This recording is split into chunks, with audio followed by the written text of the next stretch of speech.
कल मैं आपको बता रहा था कि रणथंभौर की रक्षा के लिए पहले एक किला और बनाया गया था, उस किले का नाम था झाइन। क्या नाम था? वैसे जालोर की रक्षा के लिए पहले एक किला था, उसका नाम था सिवाना। क्या नाम था? जो अब नया डिस्ट्रिक्ट बना दिया आपने, एक बालोतरा। बालोतरा में आने लगा। पहले तो बाड़मेर जिले में आता था, अब बालोतरा में आने लग गया। पर किसी टाइम में जालोर के अंतर्गत था। जालोर जब स्टेट हुआ करता, जब रियासत हुआ करता, तभी किसके अंतर्गत आता था? जालोर। बाद में जब जालोर खत्म हो गया था, तभी आता था मारवाड़। तो हमने पढ़ा था कि मारवाड़ के राठौड़ों की शरण स्थली। तो शरण स्थली कोई मजबूत किला होगा तभी होगा। तो जालोर की रक्षा के लिए भी पहले कोई किला था, तो कौन सा था? तो जालोर की चाबी कौन सा किला कहलाता था? सिवाना। तो दो किले हैं, पहले सिवाना। सिवाना जीतोगे तो कहां पहुंचोगे आप? जालोर। अलाउद्दीन खिलजी ने यहाँ दोनों पर अटैक किए थे। पहले उसने अटैक किया सिवाना पर, फिर उसने अटैक किया। वो सिवाना पर अटैक करता है 1308 में। कब करता है? और वो जालोर पर अटैक करता है 1311 में। तो अलाउद्दीन खिलजी ने दो अटैक किए थे कानड़ देव पर। पहला अटैक कहां पर किया था? सिवाना। कब किया था? दूसरा अटैक कहां किया? जालोर। जालोर पे कब किया? 1311। सिवाना आजकल कौन सी डिस्ट्रिक्ट में आ गया? बलोत्रा। कल हम बात कर रहे थे, उससे पहले भी हमने बात की थी कि अलाउद्दीन खिलजी ने 1299 में गुजरात पर अटैक किया था। और मैंने बताया था जब वो गुजरात जा रहा था तो समर सिंह ने उसको जाने का रास्ता या उसे टैक्स ले लिया था। इस बात को लेकर उसने चित्तौड़ पर अटैक किया था। कल हम पढ़ रहे थे कि वो गुजरात गया, गुजरात में लूटा, लूटने के बाद धन का बंटवारा कर रहे थे, दो सेनापति नाराज हो गए, मोहम्मद शाह और केहबरू, और भाग के किसके पास आ गए? अमीर। इसलिए उसने कहां पर अटैक कर दिया था? रणथंभ। यहाँ भी सेम हुआ। जब वो यहाँ से निकल रहा था तब कान्नड़ देव ने उसको जालोर से जाने का रास्ता, इस वजह से नाराज था कि यार जालोर वालों ने मेरे को जाने का रास्ता नहीं दिया। लिखो, ठीक है। अब गुजरात चला गया, दूसरे किसी पास से होके चला गया। गुजरात जाने के बाद गुजरात को लूटा, साथ में गुजरात में वहां एक मंदिर तोड़ा गया, सोमनाथ। कौन सा मंदिर? बताओ, सोमनाथ का मंदिर कौन से भगवान जी का? पाका? कोई दिक्कत तो नहीं? विष्णु जी का तो नहीं? हो जाए तो पक्की बात। याद रहे, मैंने से एक दिन पहले भी शायद ये बात बताई होगी। ये 2012 की प्रीलिम्स का सवाल है कि सोमनाथ का मंदिर कौन से देवता का है। और मेरे एक रूममेट ये करके आए थे, विष्णु जी। और उनको लगा कि इतना सिंपल ही होता तो आरपीसी पूछती क्यों, है ना। तो सोमनाथ का मंदिर किसको समर्पित है? सोमवार किसका व्रत है? शिव जी का। तो सोमनाथ का मंदिर तोड़ दिया। सोमनाथ का मंदिर शिव जी का, तो उसमें क्या लगा होगा? शिवलिंग। अच्छा। ये जो बाहर के तुर्क जो आए थे, ये क्या करते? मंदिर, कल ही हम पढ़ रहे थे, मंदिर तोड़ दिया करते। मंदिर तोड़ने के पीछे रीजन ये था कि वो मूर्ति पूजा में विश्वास नहीं करते। उन्हें लगता बाकी भी मूर्ति पूजा कर रहे हैं, मूर्ख लोग हैं, तो मूर्तियां क्या कर दी जाए? तोड़ दी जाए। तो मूर्तियां तोड़ते। अब शिव जी के मंदिर में मूर्ति के नाम पे क्या होता है? शिवलिंग। तो नॉर्मली किसी भी मंदिर की मूर्ति तोड़ते, और मूर्ति तोड़ने के बाद में उसके बाट बनाते। क्या बनाते? तो मूर्ति किसकी होती है? पत्थर।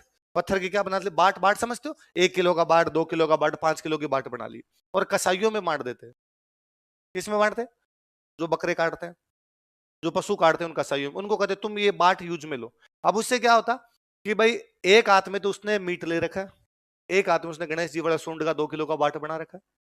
तो फिर किसी की धार्मिक भावनाएं वैसे होती गा रहे कि यार इसी में मांस तोलते हैं, इसी में गणेश जी के हाथ लगा देते हैं, तो ऐसे काम भी थोड़े कर लिया करते। तो सोमनाथ का मंदिर तोड़ने के बाद उसके जो शिवलिंग के टुकड़े थे, उनको अलाउद्दीन की एक टुकड़ी दिल्ली लेके जा रही है। कहाँ जा रही है? पूरी सेना एक साथ तो चलती नहीं। सेना का एक भाग थोड़ा आगे चलता, फिर जिस भाग के पास हथियार होते वो थोड़ा पीछे चलता, जिनके पास रसद पानी हो थोड़ा और पीछे चल रहा है, थोड़े घायल हैं वो और पीछे चल रहे हैं, अलग अलग सेना जाती। जब उसकी एक को टुकड़ी पीछे रही हुई थी, वो टुकड़ी सोमनाथ मंदिर के शिवलिंग के टुकड़े लेके जा रही थी। ये बात कानड़ देव को पता चली कि जालोर के पास से अलाउद्दीन की सेना शिवलिंग लेके जा रही है। उसको बड़ा बुरा लगा। उसको लगा यार हमारे आंखों के सामने हमारा शिवलिंग ले जाएंगे दिल्ली। उसने अपने एक सेनापति को भेजा। सेनापति का नाम था जेता देवड़ा। क्या नाम था? तो उसने जेता देवड़ा कहा, जेता देवड़ा अपने बाउंड्री के नजदीक से इस प्रकार नहीं हो सकता, और अपने आंखों के सामने कोई कैसे शिवलिंग ले जाएगा। जेता देवड़ा गया, अलाउद्दीन की इस टुकड़ी को हराया, और उसे सोमनाथ मंदिर के शिवलिंग के टुकड़े को छीन के लेके आ गया, और जालोर में कई अलग अलग जगह पे मंदिर बनवाए। इसलिए जालोर साइड में आपको शिव जी के मंदिर ज्यादा मिलेंगे। तो रीजन है कि भाई उधर से सोमनाथ मंदिर के टुकड़े छीने थे, कान्नड़ देव ने कई सारे मंदिर बनवा दिए थे। अलाउद्दीन इस बात से भी नाराज था, क्योंकि वो टुकड़ी खाली हाथ गई। खाली हाथ गए, अलाउद्दीन ने कहा लाओ रे भाई वो टुकड़े बांटेंगे, तो वो रोई बेचारी जाके टुकड़ी वहां पे। उसने कहा साहब हमसे बीच में ही छीन ली। किसने छीन ली? जेता देवड़ा। जेता देवड़ा कौन है? तो कन्नड़ देव का सेनापति। देखो,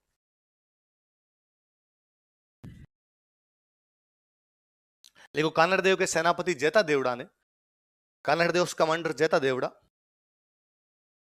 कन्नड़ देव के सेनापति जेता देवड़ा ने, कन्नड़ देव कमांडर जेता देवड़ा,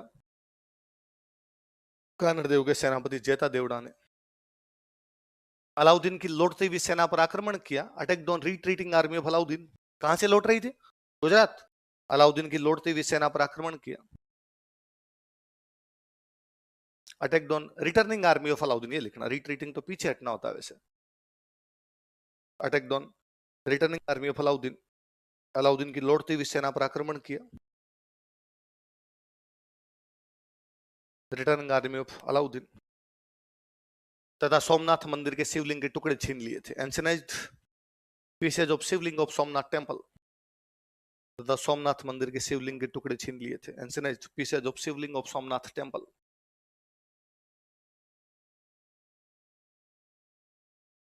तथा सोमनाथ मंदिर के शिवलिंग के टुकड़े छीन लिए थे। Ancientised pieces of Shivling of Somnath temple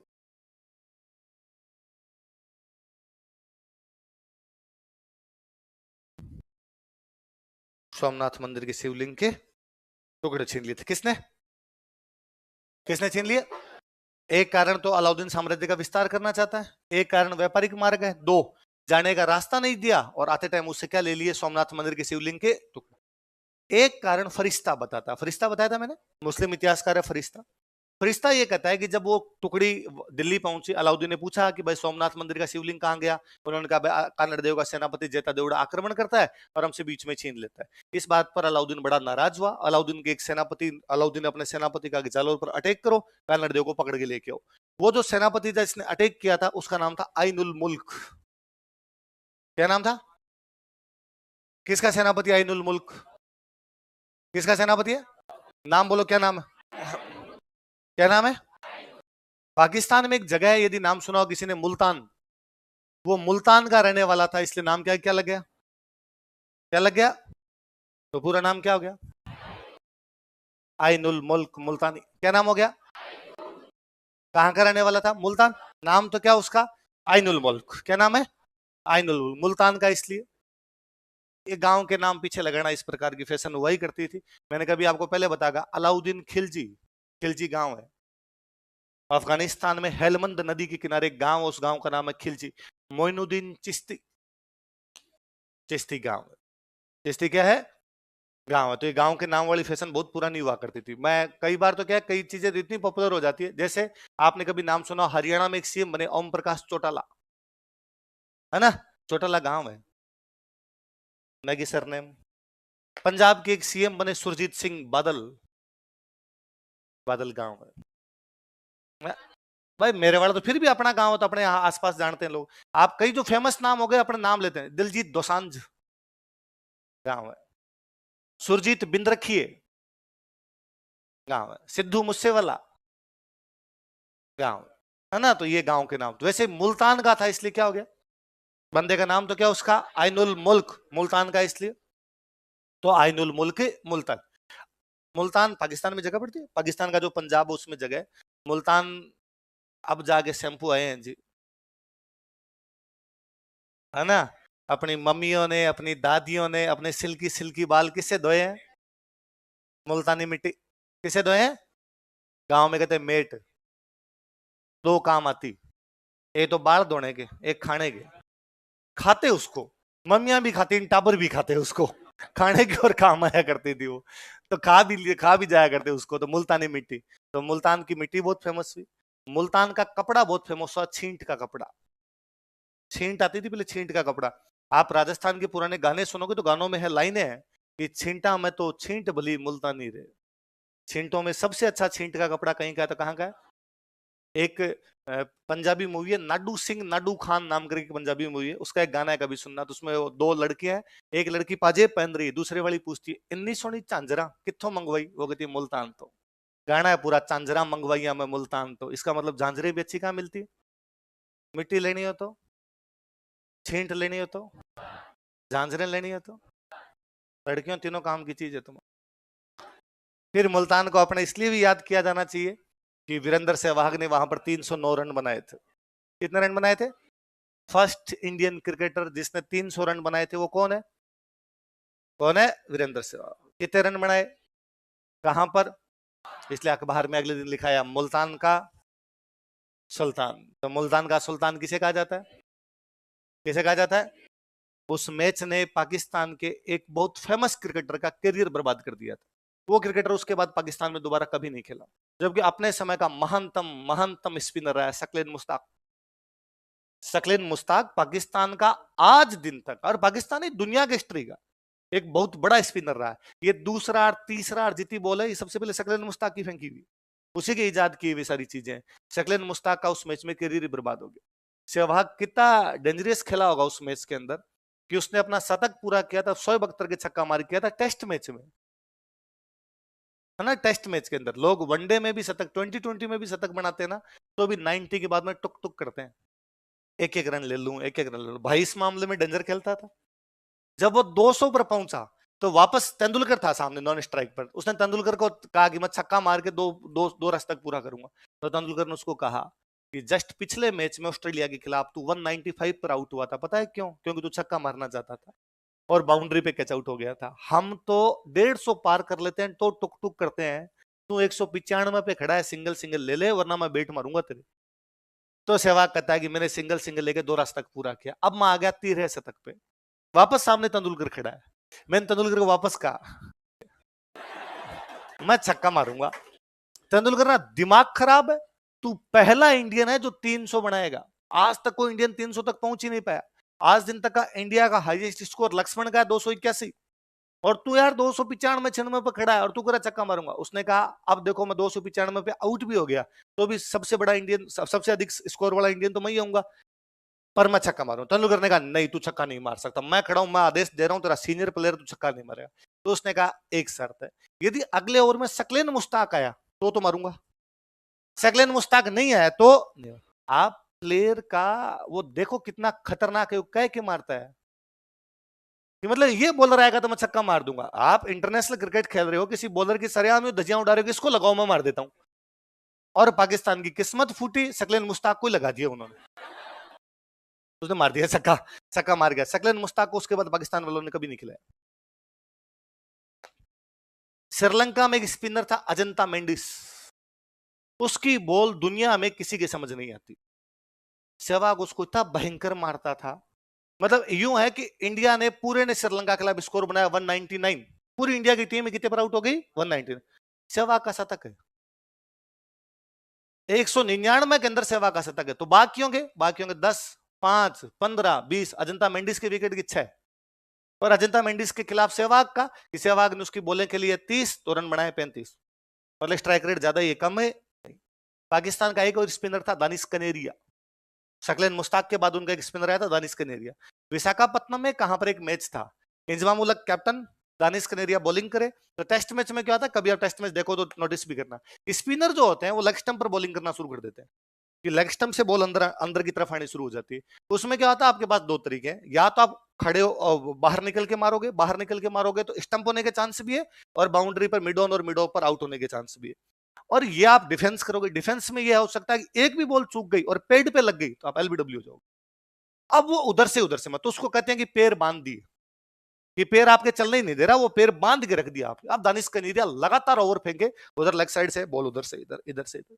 तो सहवाग का एक इंटरव्यू, उसमें सहवाग कहता है कि इंजमाम उल हक पास में फील्डिंग कर रहा था, इंजमाम उल हक पाकिस्तान का कैप्टन था, मैंने उसका कि इंजी भाई ये जो मिड ऑन मिड ऑफ खड़े हैं तुम्हारे दो, एकदम बाउंड्री पे खड़े हैं, इसलिए मैं बाहर निकल के नहीं मार रहा कि मुझे लग रहा है वहां आउट हो जाऊंगा, तो मैंने में से मिड ऑन को थोड़ा आगे बुला लो। तो उसने क्यों, कि मुझे छक्का मारना है। तो उसने ऐसे थोड़ी होता है, एक बॉल बुला लो, मार दूं छक्का तो ठीक है, नहीं मारूं तो वापस भेज देना। होता क्या, कप्तान जब भी फील्डिंग चेंज करता है तो बॉलर से कह के करता है, पर चल एक बॉल के लिए बॉलर से क्या पूछे हम, और एक बॉल में ये कौन सा छक्का मार रहा है, इसके मन की भी हो जाएगी। उसने मिडोन आगे बुलाया, सहवाग ने अगली बॉल में छक्का मार दिया। तो वो दानिश कनेरिया, और जैसे बॉल ऊपर के दानिश कनेरिया को लगा मिडोन पे कैच हो जाएगा, उसने पीछे मुड़ के देखा तो वो तो बेचारा पास में खड़ा था उधर। तो उसने कहा इंजी भाई ये इतना पास में आ गया, इंजमाम उल हक ने कहा तुम बॉलिंग कर, बॉलिंग कर, उसको कहा वापस। तो मैं एक सहवाग के इंटरव्यू में सुन रहा था, तो सहवाग को उसमें पूछा इंटरव्यू वालों ने कि यार तुम स्पिनरों को इतना बुरा मारते थे, क्या कारण था? तो उसने कहा मैं गांव में खेला हूं और गांव में स्पिनर को बॉलर ही नहीं मानते, और आप जीते गांव में खेले हो, नोटिस कर लीजिए इस बात को। अपने गांव में या तो होता था बैट्समैन या होता है फास्ट बॉलर, स्पिनर नाम की कोई भी चीज। और मान लो यदि कोई कहता कि मैं स्पिन करा रहा हूं, तो सामने जो बैटिंग कर रहा होता वो कहता थू अब आ तू मैं देखता हूं, है ना। मतलब फर्जी से फर्जी बैट्समैन जिसने कभी 10 रन नहीं बनाए थे वो भी राजी हो जाता कि अब वो इधर उधर देखता, किधर मार दूं, किधर भी मार सकता हूं। तो स्पिनरों को तो मैं बॉलर भी समझता। तो मुल्तान बहुत फेमस जगह है, उस मुल्तान का एक सेनापति आया था, उसका नाम क्या था, क्या नाम था? फरिश्ता कहता है कि आइनुल मुल्क मुल्तानी ने जालोर पर अटैक किया, कानड़ देव ने सरेंडर कर दिया। कानड़ देव ने क्या कर दिया? और आइनुल मुल्क मुल्तानी ने आगे समझाया उसको, समझाया, सरेंडर क्या करते हैं, समझाया उसको कि क्या पड़ा है लड़ाई में, फालतू में लड़ाई करोगे, वो दिल्ली का राजा है, बड़ा राजा है, लड़ोगे, तुम्हारा नुकसान उसका नुकसान, इससे अच्छा दोस्ती करो, मिलजुल के रहो, और तुम उसके पास चल और उससे चल के बात कर ले। और कहता है कानड़ देव ने लड़ाई नहीं की आइनुल मुल्क मुल्तानी से, वो आइनुल मुल्क मुल्तानी के समझाने पर दिल्ली चला गया, और दिल्ली जाने के बाद में वहां अलाउद्दीन के दरबार में बैठ गया जाके। लेकिन एक दिन अलाउद्दीन ने भरे दरबार में कहा कि हिंदुस्तान में कोई भी हिंदू राजा नहीं है जो मेरे से लड़ सके। तो कानड़ देव खड़ा हुआ, उसने कहा प्लीज ऐसे स्टेटमेंट नहीं देते अपने। अलाउद्दीन ने कहा कौन है जो मेरे से लड़ सकता है, उसने कहा मैं। तो अलाउद्दीन ने कहा पक्का, उसने कहा हाँ। तो इस बात पर वो वापस आ गया और उसने जालोर में आके लड़ाई लड़ी। ऐसा फरिश्ता कहता है। कौन कहता है कि उसने चैलेंज किया था, कोई हिंदू नहीं लड़ सकता, इस चैलेंज को एक्सेप्ट करने वाला राजा कौन था? लिख लो, अगला कारण लिखो। ये तो फरिश्ता जो उधर मुस्लिम इतिहासकार है वो कहता है। अपनी तरफ का इतिहासकार है नैणसी। कौन है जो इसके बारे में बात करता है? नैणसी कहता है वैसा बात तो सही है, बात तो ये ठीक है कि आइनुल मुल्क मुल्तानी आया था और कानड़ देव को समझाकर कहां ले गया था? दिल्ली। पर वो कहता है कानड़ देव अकेला नहीं गया था, कानड़ देव के साथ कानड़ देव का बेटा गया था, और बेटे का नाम था वीरम देव। क्या नाम था? दोनों बाप बेटे वहां दिल्ली चले गए थे, कानड़ देव और उसका बेटा कौन है? किसके दरबार में चले गए दिल्ली? अलाउद्दीन। और वहां अलाउद्दीन के पास चले गए, दोनों अलाउद्दीन के दरबार में बैठने लगे। नैण से ऐसा लिखता है कि वीरमदेव बड़ा हाजिर जवाब था। हाजिर जवाब समझ गए? वीटी जो हाथों हाथ किसी बात का जवाब दे दे, ह्यूमर जिसका बहुत अच्छा हो। तो कहते हैं एक दिन अलाउद्दीन भरे दरबार में, अलाउद्दीन वीरमदेव, वीरमदेव बड़ा ही हैंडसम था उस टाइम का, बड़ा शानदार सुंदर राजकुमार था। पर कहते वीरमदेव के बाल नहीं थे, शरीर पर बाल होते हैं। और अब तो क्या है, ये बाल नहीं होना भी अच्छा ही माना जाता है ना? सलमान खान और यूं शर्ट उगाड़ते हैं तो बाल नहीं, वरना अनिल कपूर सनी देओल को देखो, तो पहले यूं भालू जैसे आदमी हुआ करते, शरीर पर यत्र तत्र सर्वत्र यूं बाल ही बाल दिखाई देते। वीरमदेव के नहीं थे तो उस समय अजीब लगता ना इसके नहीं होना। तो कहते अलाउद्दीन ने एक दिन भरे दरबार में वीरमदेव कहा कि वीरमदेव, भगवान जब बाल बांट रहा था तू कहां था रे? एकदम यूं गोरा चिट्टा यार, तेरे बाल ही नहीं ऐसे। तो वीरमदेव बड़ा हाजिर जवाब था। अब पूरा दरबार हंसा भाई, ये तो हंसने वाली बात ना, एक प्रकार से मजाक की जा रही किसी आदमी। वीरमदेव हंसा, वीरमदेव ने कहा हाँ सुल्तान तुम्हारी बात ठीक है कि भगवान जब बाल बांट रहा था तो जो बाल वाली स्टोल थी वहां पर मैं थोड़ा लेट गया था, क्योंकि जहां पर बुद्धि बंट रही थी वहां पर मैं 2 बार चला गया था। इसलिए जब मैं बाल वाली स्टोल पे पहुंचा तो देर हो चुकी थी, वहां के बाल बंट चुके थे। क्यों? क्योंकि वहां तुम 2 बार चले गए थे। तो अलाउद्दीन के शरीर में खूब सारे बाल थे, उसके कहने का मतलब था बाल तो तेरे खूब है पर तू है बुंगड़, क्योंकि तेरे में बुद्धि नहीं है। मेरे बाल नहीं है लेकिन मेरे में बुद्धि ज्यादा। अब ये एक प्रकार से अलाउद्दीन की बेइज्जती है ना, लेकिन अलाउद्दीन कुछ नहीं बोला। अलाउद्दीन कहा अरे यार ठीक जवाब दिया। और पूरे दरबार ने देखा कि यार क्या राजकुमार है, सुल्तान को सरेआम भरे दरबार में ऐसा जवाब दे दिया, सुल्तान कुछ भी कर भी नहीं भाई, इस बात पे क्या सजा दे? आपने कहा था मजाक की मजाक वापस झेलनी पड़े आपको।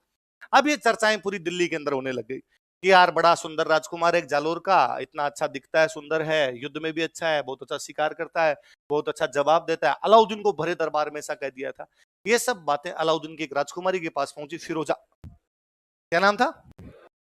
फिरोजा की सहेलियों ने फिरोजा को जाके बताया कि और तूने वीरमदेव के बारे में सुना कि नहीं सुना? उसने कौन वीरमदेव? क्या बात करती हूँ, इंस्टा भी नहीं चलाती। फिरोजा ने वीरमदेव को इंस्टा पे फॉलो किया। एक दिन को वीरमदेव सुबह सुबह जिम से वापस आ रहा था, फिरोजा कोई महल के ऊपर खड़ी थी, लव एट फर्स्ट साइट। और फिरोजा ने जाके अलाउद्दीन को कहा कि डैडी यदि मैं शादी करूंगी तो केवल और केवल किससे? अलाउद्दीन का लाहौल विल्ला कुवत, गुस्ताख लड़के, तुम ऐसा कैसे कर सकती हो? वो दूसरे मजहब का है, अपना दुश्मन है, काफिर है, तुम उसे शादी की बात सोच भी कैसे सकती हो? उसने कहा कि मोहब्बत ये सब चीजें कहां देख पाती है। अलाउद्दीन ने कहा नहीं मैं किसी से भी तुम्हारी शादी कर दूंगा, लेकिन वीरमदेव से तो उसकी फिरोजा की मां नहीं थी। तो वो रोई, उसने कहा कि आज मेरी मम्मी होती ना तो मेरे को मना नहीं करती, आप पापा मेरी बात को समझते नहीं इसलिए आप मेरे को मना कर रहे हो। अलाउद्दीन को लगा यार बिना माँ की बेटी है, इसको बुरा लगेगा कि यार पिताजी कितने कठोर है, जो मैं चाह रही हूँ वहां शादी भी नहीं कर रहे। तो उन्होंने कहा भाई रो मत, कर देंगे तेरी शादी। अलाउद्दीन गया कानड़ देव के पास और कानड़ देव को जाकर क्यों ना हम हमारी दोस्ती को रिश्तेदारी में बदल दें। कानड़ देव ये शादी करना नहीं चाहता था, वीरमदेव भी शादी के पक्ष में नहीं था, पर दोनों बाप बेटे इस बात को जानते थे कि दिल्ली में बैठ के अलाउद्दीन को आप जवाब नहीं दे सकते, अलाउद्दीन शाम से पहले पहले पकौड़े बना खा जाए आपके। तो उन दोनों ने कहा अरे यार कितनी बड़ी बात कर दी तूने, तू यार बड़ा सुल्तान है, तेरे बेटे के रिश्ता, तेरी बेटी का रिश्ता किसी बड़े सुल्तान के बेटे के साथ कर। हम तो यार जालोर के राजा क्या यूं रिश्ते कर रहा है। अलाउद्दीन ने कहा अरे नहीं नहीं, इसमें क्या छोटा बड़ा राजा की क्या बात होती है, वीरमदेव सुंदर है, प्री पास हो ही गया, मेंस में तैयारी भी अच्छी है, हो ही जाएगा, इसका इंटरव्यू मैं करवा दूंगा तैयारी, इसको चिंता ही मत करो, और मैं इससे ही करूंगा। तो उन दोनों ने कहा कि हमारे पास शादी करने के लिए रुपए नहीं है। अलाउद्दीन का रुपए की मेरे पास कोई कमी नहीं, खूब सारे रुपए ले जाओ। तो दोनों बाप बेटे रुपए लेके आए और जालोर के किले का पुनर्निर्माण करवाया, है ना। फिर अलाउद्दीन को मैसेज किया कि हम तो ब्याह आज करें कल, जो तेरे जी में हो ना वो कर लेना। अलाउद्दीन ने कहा तू मेरे पैसे खा गए, खा गए तो खा गए। तो अलाउद्दीन ने कहा अब मैं अटैक करूंगा। फिरोजा को पता चला, फिरोजा ने कहा कि नहीं डैडी प्लीज ऐसे मत करो, अटैक मत, और मैं उससे शादी करना चाहती हूँ। तो अलाउद्दीन ने कहा तो बात करता हूँ उससे। उसने कहा मुझे जालोर जाना पड़ेगा क्योंकि उसने इंस्टा फेसबुक मुझे ब्लॉक मार दिया, जियो की नई सिम ले ली उसने, व्हाट्सएप भी नया बना लिया आपने, और प्लीज मुझे एक बार वहां जाने दो। तो कहते हैं भाई वहां से फिरोजा यहाँ पर जालोर आती है। अपने पुरानी कहानियों में आज भी फिरोजा जिंदा है, पर हम फिरोजा को फिरोजा नहीं कहते, आज भी जालोर के लोकल जो वहां के इस इतिहास के बारे में जानते हो कहते हैं फोफड़ी आई। हमने फिरोजा का नाम क्या कर दिया, जो फोफड़ी आई, इन फोफड़ी यहाँ रह के गई थी, बाकायदा जगह तक बताते हैं। फिरोजा आई लेकिन वीरमदेव ने मना कर दिया, कामा फिरोजा से शादी। फिर फिरोजा की दहाई माँ थी, दहाई माँ समझते हो, फिरोजा की दहाई माँ थी, उसका नाम था गुलविहिस्त। क्या नाम था, वो बेचारी यहाँ समझाने के लिए आती है वीरमदेव को, भाई तू शादी कर ले। तो वीरमदेव उसको भी कहता है कि नहीं भाई, मामो लाजे भाटियान कुल लाजे चौहान, जे मुंह परनो तुर्कड़ीन उल्टो उगे बाण। ये बात उसी प्रकार असंभव है कि मैं किसी तुर्क कन्या से शादी कर लूं जैसे सूर्य का पश्चिम में उगना।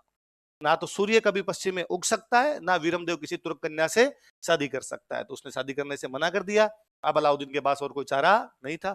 नैन्सी कहता कि अटैक के पीछे कारण यह था कि वीरमदेव फिरोजा बड़ा लफड़ा हो गया था।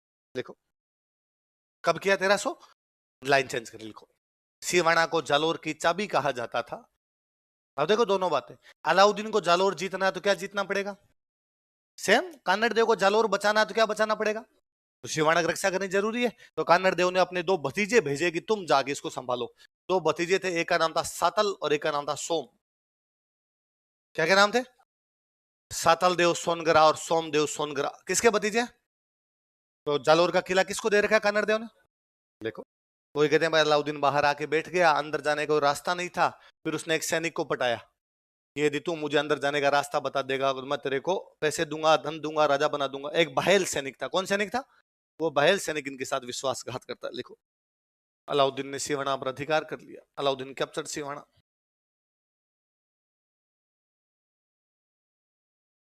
तथा इसका नाम बदलकर खेराबाद कर दिया and renamed it as Kherabad. तथा इसे कमालुद्दीन गुर्ग को सौंप दिया and handed over it to Kamaluddin Gurg. तथा इसे कमालुद्दीन गुर्ग को सौंप दिया and handed over it to Kamaluddin Gurg. तथा इसे कमालुद्दीन गुर्ग को सौंप दिया and handed over it to Kamaluddin गुर्ग।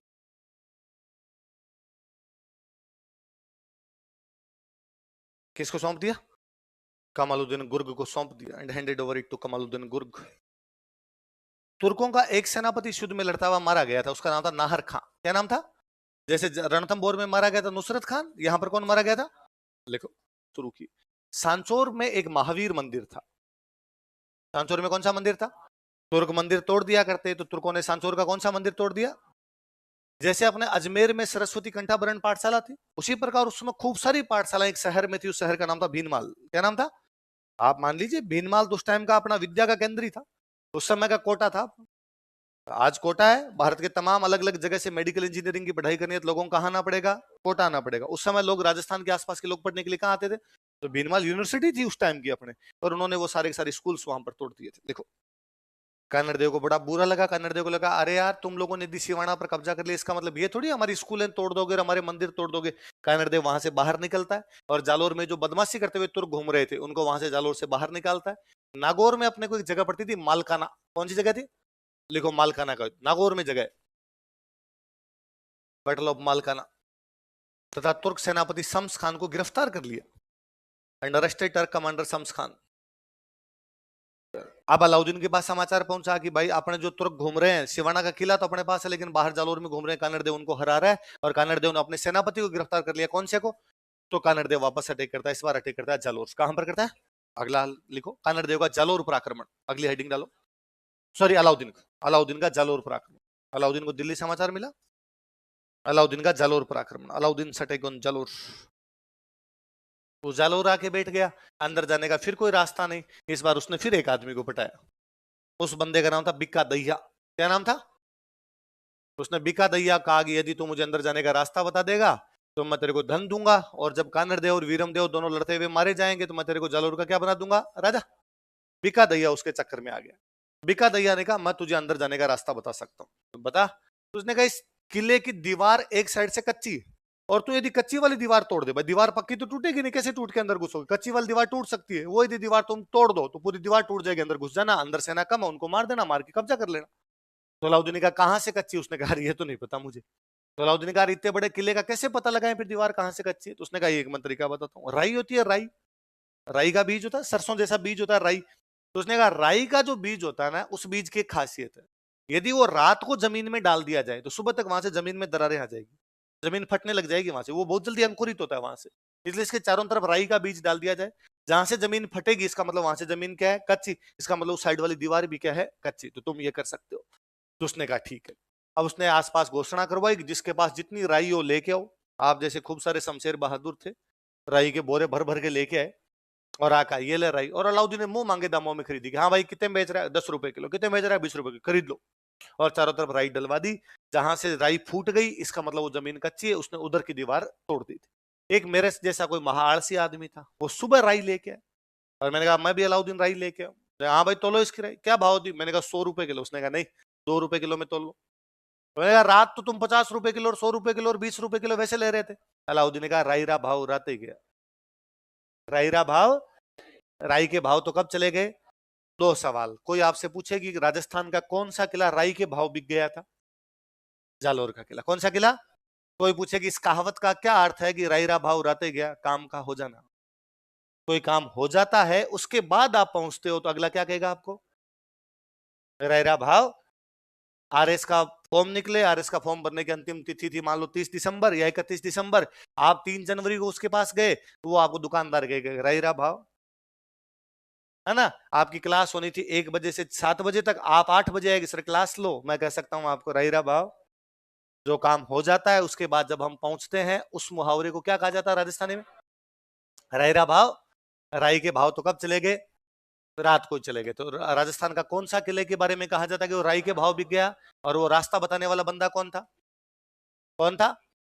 कहते बीका दैया को अलाउद्दीन ने खूब सारे रुपए दिए। बीका दैया घर पे गया, अपने घर पे जाके उसने अपनी पत्नी को रुपए दिए। पत्नी का नाम था हीरा दे। क्या नाम था?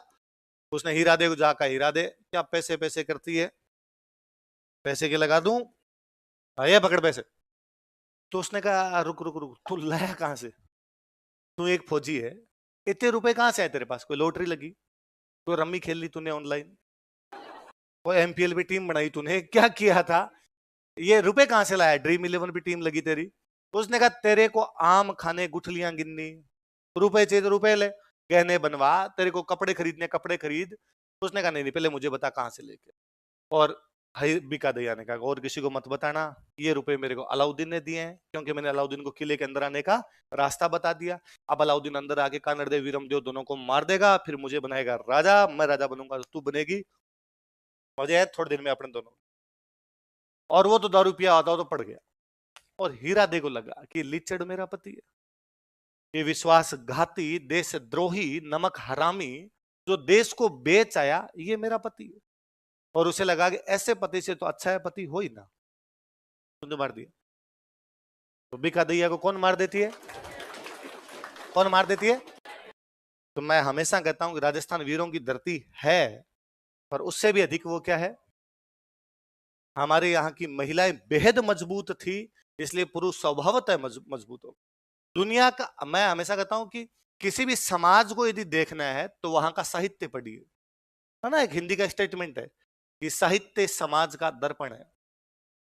साहित्य समाज का, सोसाइटी कैसी है ये लिटरेचर में रिफ्लेक्ट हो रहा है। लिटरेचर में जो लिखा हुआ है इसका मतलब आपकी सोसाइटी वैसी। आप दुनिया में किसी भी भाषा का लिटरेचर पढ़िए और उसमें जहां महिलाओं का वर्णन आया है उसको आप पढ़िए। महिलाओं का वर्णन ज्यादातर मामलों में, अपवाद को छोड़ दीजिए, ज्यादातर मामलों में 2 जगह आया है। या तो उसका वर्णन आया है सुंदरता के मामले में, इतनी सुंदर थी, ये थी वो थी उसमें, या प्रेम। इसके अलावा बाकी जगह महिलाओं का वर्णन कम देखने को मिलेगा। आप राजस्थान का साहित्य उठा के देखिए, वीरता भरी पड़ी है। ये अपने साहित्य में कोई लिखा हुआ मिलेगा आपको कि इलान देनी आपनी न हलरियो हुलराए, कोई मात सिखाना है पालना न मरण बढ़ाई माए। एक माँ अपने बच्चे को पालने में झुलाती हुई कहती है कि मर जाना लेकिन अपनी जमीन किसी को देना। ये अपने साहित्य में मिलेगा कि दो सहेलियां एक दिन बैठी बैठी बातें कर रही थी। एक सहेली ने अपनी दूसरी सहेली से पूछा कि तुम्हारे घर पे तुम्हारे पति नहीं दिखाई दे रहे। उसने कहा कि मेरे पति युद्ध में भाग लेने के लिए गए। कब गए थे? ये 3 दिन हो गए। कोई समाचार? कोई समाचार नहीं। कोई जीत हार का समाचार कि नहीं, कोई जीवन मृत्यु का समाचार कि नहीं। इतने में आसमान का रंग लाल होने लगा। तो दूसरे वाली सहेली अपने पहले वाली सहेली से उससे कहती है कि वो देखो उधर आसमान का रंग लाल हो रहा है, मुझे लगता है कहीं आग लग गई है। और आग लग गई है तो आग जैसे ऊपर पहुंची है तो आसमान बादल कैसे दिखाई देने लगे अपने को? लाल। वो पहले वाली कहती है कि नहीं, मुझे ऐसा लगता है कि मेरे पति चूंकि युद्ध में गए हुए थे, वो युद्ध करते हुए वीर गति को प्राप्त हुए होंगे, वो स्वर्ग जा रहे होंगे, उन्होंने इतने दुश्मन मारे होंगे कि उनकी तलवार का रंग लाल हो गया होगा खून से। जाते टाइम बादलों में अपनी तलवार साफ की होगी, इसलिए बादलों का रंग कैसा कर दिया होगा? हेली देखो आज किम अंबर दिशा आग को सुरगा पीयू सिधांतान जलद झकोली खाग। हेली देखो आज की, हेली मतलब सहेली, देखो आज कैसे अंबर दिशा आग, अंबर में क्या दिखाई दे रही है? हेली देखो आज की अंबर दिशा आग। दूसरे वाली कहती है ना, सुरगा पीव सिधामता, पीव मतलब पति, मेरे पति कहां सिधार रहे हैं?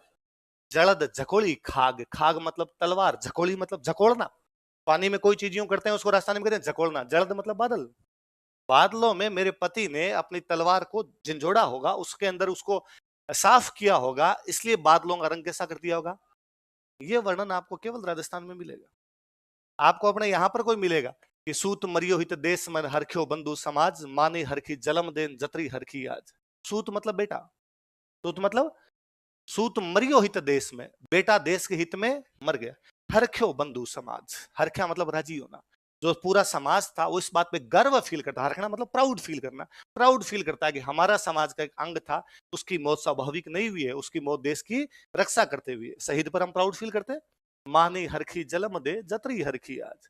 माँ इतनी राजी तो उस दिन भी नहीं हुई थी जब वो पैदा हुआ था, जितनी आज राजी हुई कि मेरा बेटा देश के, है ना। इसका दूसरा है रण चालू सूत भागियो। रण मतलब युद्ध चालू, सूत भागी। चालू युद्ध में जो बेटा था वो क्या होगा? गहवा लथपथ था। क्यों भाग गया? क्योंकि गांव में क्या हो गया था? लथ। बेटा युद्ध करने के लिए गया था, युद्ध में लथपथ हो गया, घायल हो गया, भयंकर चारों तरफ से खून टपक रहा है, तब वो युद्ध छोड़ के भाग गया। मायड़ हांचड़ बाडियां धन चूड़ो चटकाए। जब वो इस घायल अवस्था में भाग के घर आया तो मां ने अपने स्तन काटकर फेंक दिए थे कि सर माती तेरे को यहां से दूध पिलाया था। पत्नी ने अपना चूड़ा तोड़ दिया था कि इससे अच्छा तू मरी जाता वहां पर। ऐसे वर्णन केवल अपने, इसके अलावा आप किसी साहित्य में वर्णन दे पाए। तब मुझे लगता है यार हीरा दे जैसी महान महिला, विडंबना यह है कि हम हीरा दे को जानते भी नहीं। आरपीएससी को कई बार लाख लाख धन्यवाद बोलने का जीव करता है कि उसने बार बार पूछे पहला साका किसने किया, दूसरा साका किसने किया, उस साके में कौन था, उस साके में मारने वाली महिला कौन थी। उसने हीरा दे पूछी, इसलिए कम से कम हीरा दे का नाम तो है। वरना इतिहास के किसी पन्नों में ऐसी महान महिलाओं के नाम सिमट के रह जाते हैं। कोई भी समाज कैसा होगा ये पूर्णतः इस बात पर डिपेंड करता है कि उस समाज की महिलाएं कैसी। जिस समाज की महिलाएं मजबूत होगी वो समाज भी क्या होगा। हमारे राजस्थान की महिलाएं किसी समय बेहद मजबूत थी, इसलिए अपना समाज भी क्या था। जैसे ही महिलाएं कमजोर होने लगी, स्थितियां आप देख रहे हैं। इसलिए हे लड़कियों, ये तुम पर जिम्मेदारी है कि समाज कैसा होना चाहिए। तुम मजबूत होगी तो समाज भी क्या हो जाएगा। ये पहले कोई राजस्थान की महिला थी जो अपने घर के दरवाजे इसलिए बंद कर देती है क्योंकि उसका पति युद्ध से हार कर वापस आया। एक कोई महिला इसलिए अपना सिर काट देती है कि उसका पति युद्ध करने के लिए नहीं जा रहा है। तो कोई माँ, कोई पत्नी, कोई बहन अपने भाई को, पति को, बेटे को प्रोत्साहित करती, एनकरेज करती कि लड़, देश की रक्षा कर। अब स्थितियां ठीक उल्टी है। गली के अंदर कहीं लड़ाई हो रही हो, बंदा केवल बाहर खड़ा देखे तो लोग कहते थे अपना मायने जो थे ना लड़ा। मुझे कई बार कोई कहता है कि देखो सर कितना भ्रष्टाचार है समाज में, दिख रहा है, साफ साफ दिख रहा है, चारों तरफ भ्रष्टाचार है, भयंकर वाला भ्रष्टाचार है समाज में। तो सर समाप्त कैसे हो? जिस दिन महिलाएं ठान ले, एक दिन कोई पति रुपए लेके घर आए, एक आधी हीरा दे बन जाए, और मारने की आवश्यकता नहीं है, केवल चाकू लेके पीछे ही भाग ले। अगली बार कोई दोबारा इस प्रकार से भ्रष्टाचार के पैसे लेके घर पे आएगा, पर अब स्थितियां उल्टी है। अब वो पूछती है कि ऊपर की कमाई, मैं कई बार बताता हूँ, मैं फर्स्ट ईयर में एक पढ़ा करता बीकानेर, सब इंस्पेक्टर की वैकेंसी आई हुई, मेरे साथ में एक भैया रहा करते पास में, वो सब इंस्पेक्टर की तैयारी करे, वो डेली आके मेरे को क्वेश्चन सुनाते कि ले सुन ले मेरे से। उनको थोड़ा मेरे से बातचीत की तो उनको लगा ठीक है बच्चा, जीके वीके ठीक है इसकी, तो आ जाते कि ये मैंने आज पढ़ा, 5 पेज पढ़े, इनमें से क्वेश्चन पूछ। मुझे भी मजे आते उनसे क्वेश्चन पूछने में, उससे भी अधिक मजे इस पर आते कि मैं उनको फंसा लिया करता कि ये नहीं आ रहा भाई साहब, थानेदार नहीं बनोगे आप, ऐसे नहीं। एक दिन वो साइंस के कुछ क्वेश्चन लेके आए मेरे पास और हिंदी के क्वेश्चन लेके आए, और मैंने 45 मिनट तक जितनी माथापच्ची करनी थी कर ली, पर उन्होंने सारे जवाब दे दिए, मेरे से एक भी सवाल में फंसे नहीं। तो मैंने सरेंडर किया, भाई साहब आप तो, आपकी तैयारी अच्छी हो गई यार, आपको सब कुछ आने लगा, इस बार आप पक्के थानेदार। उनका हाँ यार लग रहा है इस बार मेरा सिलेक्शन हो जाएगा। तो उन्होंने कहा मेरा सिलेक्शन हो जाएगा ना, तो फिर तेरे भाई के पास खूब सारे पैसे होंगे, और तू तेरे पापा से पैसे मत मंगना बाद में गाँव से। तो भैया तो मैं दूंगा तेरे को महीने का खर्चा। वो भैया से आपकी कितनी तनख्वाह होगी? उन्होंने कहा अरे यार इसमें तनख्वाह का क्या लेना देना है इसके अंदर। तो मैंने कहा तो, अरे उनका थानेदार थानेदार होता है, अरे कब पैसे होंगे। तो मैंने कहा आप भ्रष्टाचार करेंगे? तो उनका भ्रष्टाचार नहीं है, कुछ चीजें शिष्टाचार होती है, आपने को जबरदस्ती थोड़ी लेंगे, जो जीता होता है उतना तो होता ही है, और उसमें अपना खूब सारा आएगा। आपने नई नई 12th पास करके आए थे, 12th में भ्रष्टाचार का ऐसे पूरा याद किया था। मैंने उधर वाली लाइनें भैया पे चिपकाई, और मैंने कहा देश को केवल बाहरी दुश्मनों से खतरा नहीं है, ये अंदर का भ्रष्टाचार हमारे देश को अंदर ही अंदर खोखला दिमक की तरह करता जा रहा है, और आप भ्रष्टाचार कैसे कर सकते हो। मैंने 2-4 मिनट उनको भाषण दिए, उन्होंने जाते जाते मेरे सिर पे हाथ फेरा और वापस कहा कि राजवीर तू अभी टाबर है, तू नहीं जानता कि लैक्मे की नेल पॉलिश 55 रुपए की आती है। तो मुझे लगा अच्छा भ्रष्टाचार का लैक्मे की नेल पॉलिश है। मैं किसी पुरानी क्लास में जब ये किस्सा सुना रहा था कि स्टूडेंट खड़ा और उसने कहा सर आप अभी भी बोले ही हो, आप 55 की नहीं आती है, वो महंगी आती है सर। तो महिलाएं जिस दिन ये धारण कर लेगी कि हमें इन चीजों को समाप्त करना है, उस दिन चीजें क्या हो जाएगी समाप्त। लैक्मे नेल पॉलिश अब कितने की आ रही है?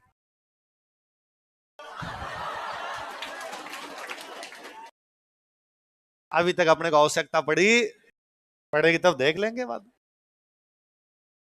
इकोनॉमी इकोनॉमी पढ़ रहे हो? इकोनॉमी में पढ़ते होंगे विदेशी मुद्रा भंडार, पढ़ते हो? जब देश नया नया आजाद हुआ होगा तो अपना विदेशी मुद्रा भंडार कम था ज्यादा? कम था। विदेशी मुद्रा भंडार की आवश्यकता क्यों पड़ती है? आया था। और सबसे बड़ी बात उससे आपकी औकात पता चलती है। लोन उसको मिलता है जिसके पास रुपए होते हैं, लोन उसको मिलता है जिसके पास है ना। अपने को एक गांव में ऐसा आदमी जिसके पास 1 करोड़ रुपए है, वो किसी से जाके मांगता 10 लाख दो, कोई भी 10 लाख दे देगा, उसको पता है इसके पास है चुका देगा। तो जिसके पास कुछ ही नहीं है उसको कोई भी उधार देता। इसलिए बिजनेसमैन को जो लोन मिलते हैं उनकी इंटरेस्ट रेट कम, एजुकेशन के लोन की इंटरेस्ट रेट ज्यादा, क्योंकि उनको पता है कि यहां से आने की संभावना, ये रिस्की लोन है, ये वापस आएगा कि नहीं आएगा, बैंक को भी लगता है कि पता नहीं है इसका, तो वो हमेशा रिस्क वाला देखते हैं। तो विदेशी मुद्रा भंडार इसलिए भी कोई देश रखता है कि अगर अपने पास रहेंगे तो किसी भी देश से अपना व्यापार ढंग से हो जाएगा। फिर अपने को सबसे बड़ा है कि ऑयल खरीदना है यार, ऑयल के रुपए कहां से देंगे, तो अपना विदेशी मुद्रा भंडार ही काम आता है उधर। नेहरू जी ने देखा कि विदेशी मुद्रा भंडार कम, चीजों का आयात होता है ज्यादा, निर्यात होता है कम, नया नया देश था, मैन्युफैक्चरिंग आपकी कम थी, तो सारी चीजें इंपोर्ट करनी पड़ रही, एक्सपोर्ट के मामले में आपके पास कुछ भी नहीं है।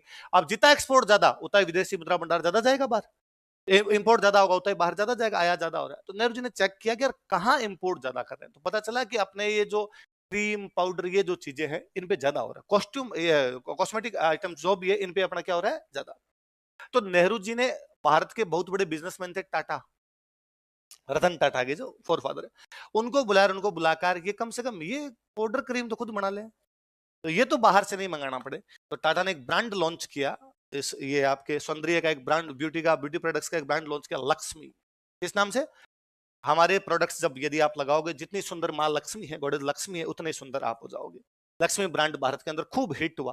कालांतर में टाटा को लगा रहा अपने खूब सारे बिजनेस है, ये अपने से नहीं समझ रहा, टाटा ने वो लक्ष्मी ब्रांड एक फ्रेंच कंपनी को बेच दिया। उस फ्रेंच कंपनी ने उसका नाम बदल किया लैक्मे। क्या किया? लैक्मे का ओरिजिनल नाम क्या है? क्या है? अब लड़कियों को लगता है अब तो हम खरीदेंगे, तो सस्ता सा ब्रांड कर दिया सर। हमें लगता था foreign brand, Lakme foreign brand नहीं है, अपना था, हमने फॉरेन कंपनी को क्या कर दिया था, बेच दिया। देखो लैक्मे नहीं लिखना लिखा। अलाउद्दीन ने जालोर पर अधिकार कर लिया, अलाउद्दीन कैप्चर्ड जालोर तथा इसका नाम बदलकर जलालाबाद कर दिया and renamed it as Jalalabad. Kherabad सेवाना किया ना, तथा इसका नाम बदलकर जलालाबाद कर दिया and renamed it as Jalalabad. तो चित्तौड़ का किया था खिजराबाद, सेवाना का किया था खेराबाद, जालोर का किया था जलालाबाद और झाइन का किया था नो सर, कल बताया था मैंने, तथा इसका नाम बदलकर जलालाबाद कर दिया। नाम बदलकर क्या कर दिया, अब सुन लो, एक लिखना नहीं, एक बात हमारी पहले लिखी हुई है। यहीं से वो कानर देव के एक भाई को जिंदा पकड़ लेता है मालदेव। किसको पकड़ लेता है, इसको अपने साथ दिल्ली ले गया था और बाद में उसको चित्तौड़ का किला दिया। कौन सा किला दिया, कहते हैं कानर देव वीरमदेव युद्ध में लड़ते हुए मारे गए। फिरोजा ने यह कहा था कि वीरमदेव की लाश लेके आना, या जिंदा या मुर्दा पकड़ के लाना, पर वो मिला ही नहीं उनको। फाइनली कानर देव की केवल गर्दन गर्दन मिली थी, बाकी अंग अंग कट कट के गिर गए होंगे उसके कहीं पे। तो कहते हैं फिरोजा के पास उसकी गर्दन लेके गए, फिरोजा को ले जाकर भाई जिंदा पकड़ा नहीं गया, मरने के बाद उसके अंग अंग बिखर गए, हमारे पास गर्दन आता ही गर्दन तेरे पास लेके आ गए। तो कहते हैं फिरोजा उस गर्दन को लेके और उसके साथ यमुना में कूद जाती है, फिरोजा सुसाइड कर लेती है। फिरोजा ने कहा जीना मरना इसी के साथ है। तो जल जोहर वापस वास्तव में किसी ने किया था, किसने किया, तो अपने किसी राजस्थान की कवि की लाइन है कि फिरोजा जब वो गर्दन उसके सामने लेके गए तो फिरोजा ने कहा भाई मैं पूरी जिंदगी इससे मिलना चाहती थी, लेकिन ये कभी भी मेरे से मिलने के लिए भी राजी नहीं हुआ। अब कम से कम मैं इसको भर नजर देखना चाहती हूँ कि देखूं तो सही कैसा है ये। तो अपनी किस्से है, अपनी कविताएं, उनमें कवि का वर्णन है कि जब फिरोजा उसके चेहरे को देखने के लिए उसके सामने आई तो उसका वो जो गर्दन गर्दन थी, मुंडी मुंडी थी, वो चेहरा घूम गया। फिरोजा इधर आई देखने के लिए, इधर हो गया। उसने कहा मरने के बाद भी फिरोजा को तो दर्शन दूंगा। तो फिरोजा कहती है कि तज तुर्कानी चाल हिंदवाणी हुई है मैं, कि मैं तुर्कों की बातें छोड़कर क्या बनने के लिए तैयार हूं, हिंदू। तज तुर्कानी चाल हिंदवाणी हुई है मैं, मारा भोबोरा भरतार शीश न धूण सोनीगरा। हे मेरे भव भव के भरतार, हे मेरे 7 जन्मों के पति सोनगरा, प्लीज मेरे से सिर मत घुमा, मैं तेरे से ब्याह करने के लिए तैयार हूं। पर सोनगरा चक्री हो गया, उसने मुंह दिखाया, लिखो नीचे अलग लिखो।